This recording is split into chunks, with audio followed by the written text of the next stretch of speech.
This is the Balancing Act by Security Compass, your guide to going fast while staying safe in today's digital world. Good morning, Andrew. How are you doing? I'm doing great. Good morning to you, Ehsan. Thank you. I think it's good to start with some introductions. Why don't you go first? Sure thing. So I'm Andrew Wertkin. I'm the Chief Strategy Officer for BlueCat Networks here in Toronto. I joined BlueCat over 6 years ago as the Chief Technology Officer and eventually also the Chief Product Officer. Over the last few months, I've taken this role really focused on our go-forward strategy from a product and market standpoint as we continue to scale the organization. Thank you. I'm the Head of Product at Security Compass. I joined Security Compass around 9 to 10 years ago when our flagship product, SD Elements, was at its infancy. And since then, I have been focused mainly on growing the software side of the business. And I'm now responsible for the engineering and product side of the company. Fantastic. So Andrew, what does BlueCat Network do to help with security posture of the clients? We split that into two broad categories. One, we've always done. It's a core value of our product that we've been doing over 20 years, which is we provide critical infrastructure. We provide DNS and DHCP services for enterprises around the world. And those services must be up. They can't be vulnerable. They need to continue to function so that a business can function. One of the security values from a posture standpoint is just ensuring that these critical services are up and there's no known vulnerabilities, and that we are alerting if there's any issues with these services, because obviously a denial of service or another type of vulnerability can take down these services. That's one. And that's more defensive. Also, though, and this is something we've been doing much more specifically over the last several years, is DNS specifically provides a certain threat vectors and the ability, for instance, to have conversations through DNS, whether to command and control or data exfiltration.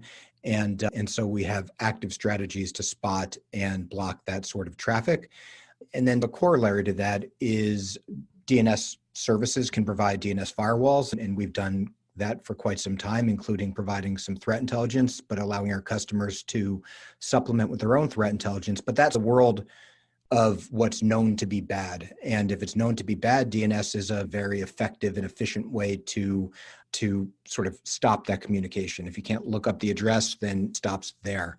But we also do some work to, especially if we're seeing domains that look like they might be generated algorithmically or certainly aren't normal, then we can block those as well. It could be query types that are obsolete or uncommon, and it could be very much focused on the context of what's making those queries.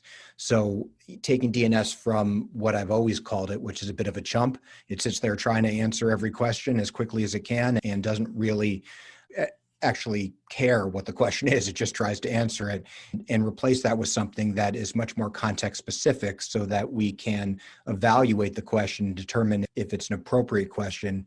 And if it's not, at the very least, alert the team in SecOps. Thank you. And let me also tell you and our audience about Security Compass. In Security Compass, our mission has been to help customers manage their cybersecurity without slowing down the business. And in effect, we have our flagship platform, SD Elements, which is a balanced development automation platform that helps enterprises reduce the time to take a software to market while building on security and compliance at the scale.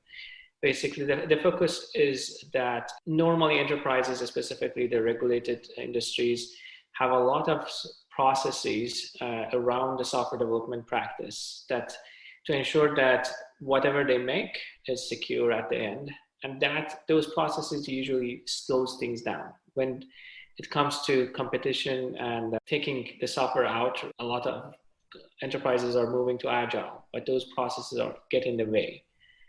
We help automate those processes so that by the time the agile manufacturing core of the software is done, the security posture is baked in and everything that is needed from the output of it is already there. Andrew, how do you feel about Zero Trust and the blending of infrastructure and application security? I think there's a great deal of promise there. You take strategies that companies have been employing over time to try to segment or find other mechanisms to ensure that there can't be any communication between networks or specific devices on the network and back-end applications.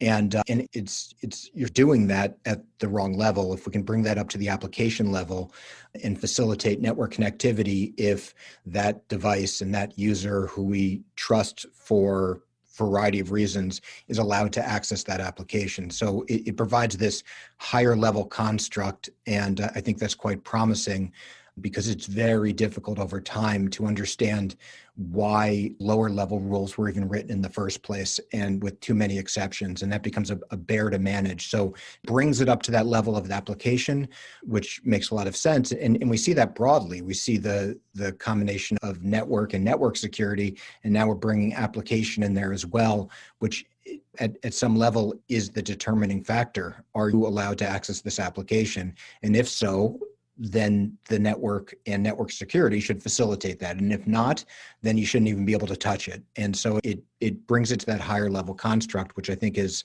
critical. I totally agree. I think in the industry has had put an unfair amount of pressure and investment on the perimeter side of security, which makes it very hard. And also once it breaks, which is not a matter of if, but a matter of when, the challenges that what's behind it was neglected for a while. But I think inevitably it's picking up that every node in the network needs to manage its own, protect its own and its own security, and security is only achieved in layers.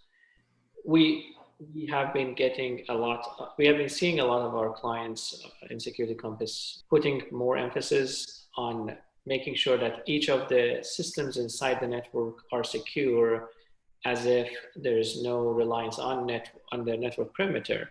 But at the same time, the network perimeter is there also to protect and help. And it helps with the cloud migrations that is ongoing at the same time. It makes it much easier for the applications to migrate to cloud without needing to rework from the ground up. Oh, for sure. And I think what we're seeing a lot of implementation of zero trust is let's move away from a paradigm where things outside of the network are VPNing in and then acting like they're on the network with all the access to everything. And we'll have a zero trust mechanism to allow that device to access this application. But it's still a little bit of the Wild West once you're inside of that perimeter, which still exists as it becomes more porous for a variety of reasons. It still exists for most intent and purposes. And I think there's a lot still to do with zero trust as we look at how network traffic is allowed or denied, regardless of the context of where the device is or the endpoint, the entity that's trying to access some service that may or may not be, like you said, it might be in the cloud, it might be in a data center, it might be SaaS, but that's where we want to add some level of authorization or trust in general and get location out of the picture. And so you're seeing not just zero trust network access, but also like overlays of networking technology that can easily allow or deny flows based on something other than a simple firewall rule. And so it needs to be at a bunch of different levels too. I agree. We look a lot at, from a DNS perspective, at the very least, we look to reduce privilege. I use this example all the time when our retail customers, you take a specific type of device, let's say it's a point of sale machine, and it normally queries 22 different queue names. So to do its job, whether it's billing or inventory or whatever backend systems, it only queries these 22 different things. And if the 23rd is google.com, it's compromised because we know it doesn't normally do that. And that's reducing privilege. Zero trust is a different perspective but it's something that we look at a lot as well. How do we answer a query if the context is that we are unaware of this device or that user on that device? How do we just make DNS blind unless the device is allowed to look up that specific record. And DNS is always looked at an underlying protocol. And if it doesn't work, then nothing works. But that shouldn't be the reason why it's just simply open for everything. Great, thank you. I think what we are seeing is COVID-19 is pushing the teams to do more with even less. Like I think every day CFOs are coming back, asking the teams, the delivery teams, to not only deliver everything they were supposed to do without the extra heads that they were planning to hire, but also with a much more prudent budget. What's your advice for the teams that are already stressed out? Yeah, it's a good question. There's a little bit of irony there because everything we're trying to do as we try to push software faster, and by we, I just mean software development organizations in general, and everything we're deploying should give us a lot of the tools that we need right now in order to facilitate trying to go faster or get a certain amount of work done. Obviously, if we're no longer hiring or if companies are going through a reduction in force, then you've got less people actually doing the work, but more reason to drive more and more strategies that allow you to be more flexible in the way you deploy. And it's potentially a good opportunity to push on some of those strategies that might have been in the backlog. There's a constant debate with a lot of development teams, given the percentage of their capacity they'd like to spend on, for instance, reworking CI/CD pipelines or automating more of the process. Certainly from your domain on the security side as well, anywhere where we're investing that will create more flexibility and create more automation to reduce anything other than writing code and adding features and adding capabilities is positive in general. And certainly if there's stress around COVID, that's the case as well. Obviously, though, there's always risk. You push a team to go harder, you push a team to go faster. There's software developers or software engineers, and at some point you're going to stress quality. It's proven, time and time again.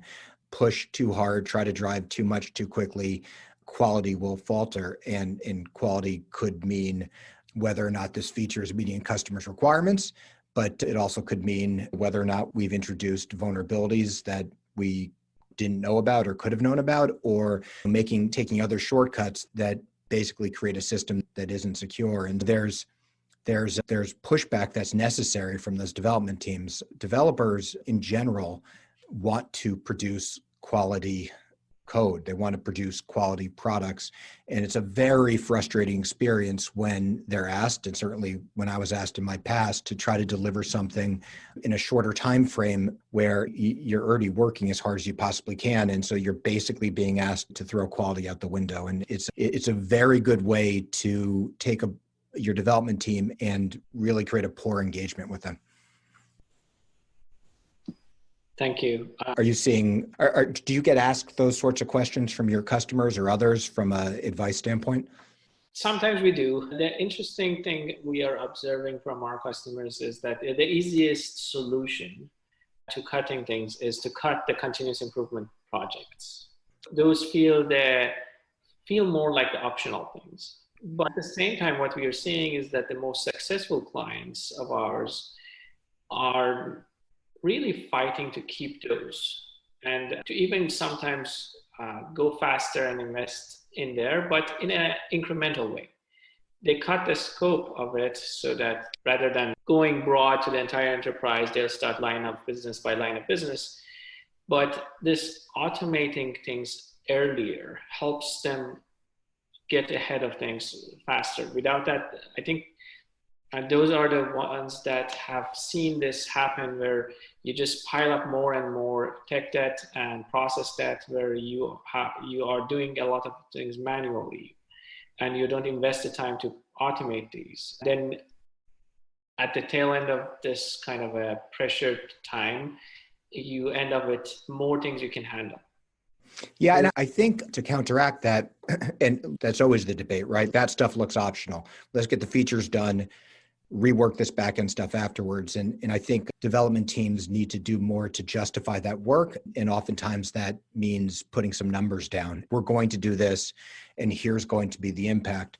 sometimes that's difficult to measure, and they need to look for ways to justify that capacity where it can be justified, because it's, yeah, if you're just kicking the can down the road, you're eventually going to have to do that stuff, and you're just making it more complicated.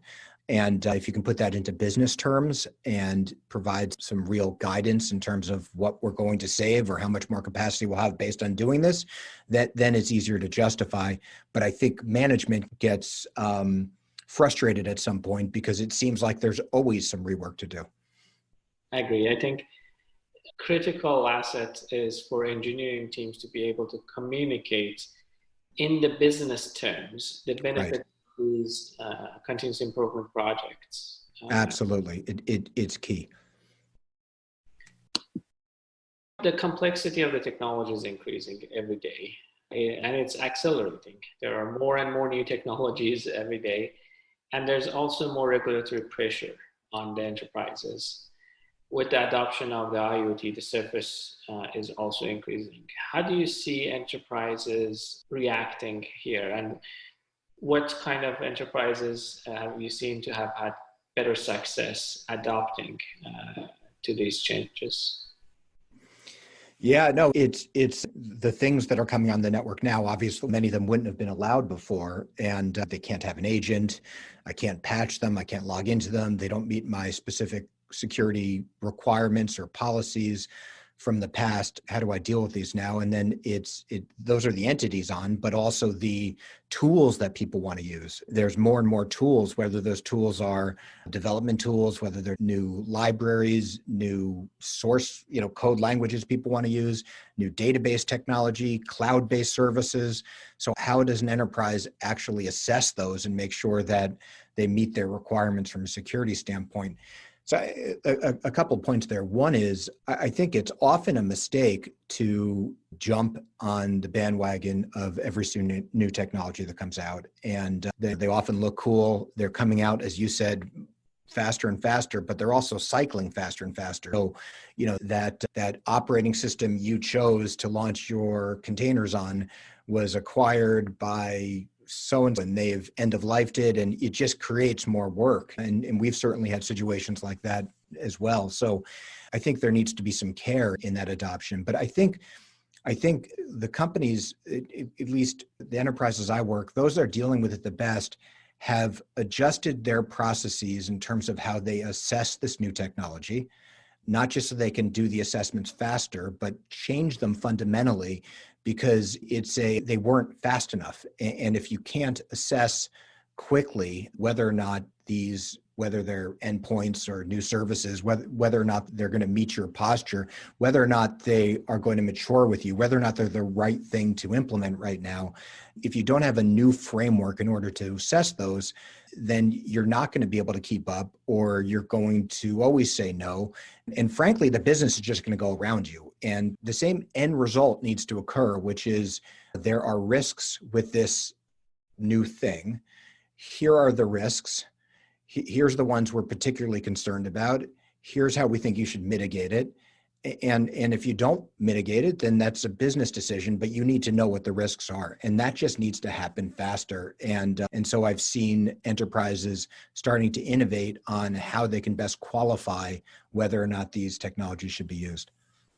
I totally agree. What we have been seeing from our end is a rise in risk assessment processes needing automation, because there's just a large volume of these that needs to be done, and the old methods of doing an Excel sheet, passing it around, isn't keeping it up.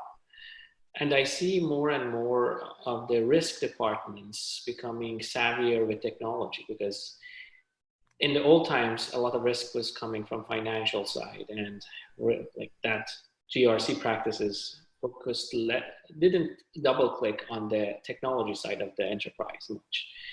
But what we see today is from vendor risk assessment when purchasing a technology, all the way to IT risk assessments when implementing a certain, like a closed circuit cameras, how they interact when you put it on the internal network versus how are they enterprise ready, and all of that is becoming a day-to-day activity, and it also becoming a choking point for enterprises that are not ready and don't have the processes set up to evaluate them. Yeah, and I think we're to some extent saying the same thing. And where there needs to be innovation now is how can I assess the risk? And automation around that is critical. While at the same time, from a technology, we talked before about developers wanting to rework stuff on the back end. And sometimes that reworking is around processes or automation, but sometimes it's because poor components were selected. And so what we don't want is just floodgates open because you select poor components or implement the wrong IP cameras, whatever the use case is, you're creating debt, you're creating stuff that needs to be reworked, and nobody wants to do that. And the other piece of advice I would give, and certainly what I see people doing is much like we do these days in software, is when you implement something, you need to make sure that you're not so reliant on any piece of the technology stack that you can't replace it. So make sure that the way that IP camera or whatever is interacting with whatever other systems, whatever backend systems, is something that isn't so brittle that you can't replace one and keep the other. And we have to keep ourselves flexible in the way we use technology. And that means creating some isolation around and not creating massive spider webs where we're so dependent on a specific piece of technology that we can't change it if that decision was a poor one. I agree. I think one more thing to add is that selection. I think enterprises' needs are different than consumer side. A lot of these new emerging technologies are good for consumers, but haven't gone through the hardening needed for the enterprises. And this is where I see something strong partners that know the needs of enterprises, so that the partners that provide the technologies that are planning to be used in the enterprise is critical. Oh, agreed. But let me just add one thing to it, which is, look, I think the consumer electronics industry in general has not done a good job of being in any way, shape, or form stewarding the security posture of their customers. When you get all of these home routers or home Wi-Fi gateways that have been vulnerable to so much overtime with no real mechanism to update them, those that are savvy know how to deal with it. 99% at least of the consumers with these devices never think about it, and nor is it in their normal daily routine to think about it. So I 100% agree with you on the enterprise side. I do think that the vendors serving consumers should be a bit more security oriented than they have been historically. I agree. I think it's the shared responsibility of the vendors and the consumers to provide that education and awareness. In many cases, they see it as a business opportunity. What we sold you isn't secure, but if you pay us $23 a month, we'll add these security services on top. And look, I get it. I understand it. But for sure, there's not even necessarily good mechanisms to alert and let people know that what they have might not be secure. But I'll get off that soapbox. Agreed. I think one of the most frequently asked questions I get from my family members is what kind of antivirus should I buy for these bad things not to happen? And I keep shaking my head. It's like, it's not just your antivirus software that you need to worry about. Lots of other factors in there. Yeah, absolutely. That's great. Any final thoughts before we finish the session? No, I think a lot of what we talked about is the reality today where security in the way we develop software and the way we deliver that software to the market, or in the way we develop devices and deliver those devices, can't be an afterthought anymore, or can't be a separate process. And much like we see network and network security coming together from a technology standpoint, or bringing in application security as well, that's also how we're structuring development teams and development methodology now. We can't consider these things separately. There's not time to consider them separately. The technology is too complex to consider them separately. And I just think it's critical that companies continue to look at the world that way. Agreed. There's no silver bullet in the security industry. Everybody needs to embrace security, baking security in from the start. It can't be an afterthought just because. Absolutely. Thank you very much for this good conversation, and wish you a good day. Thank you. Good talking to you. Talking to you too. All right. Can't get enough of the balancing act? Make sure to check out our website at www.securitycompass.com and be sure to subscribe to our channel for more episodes.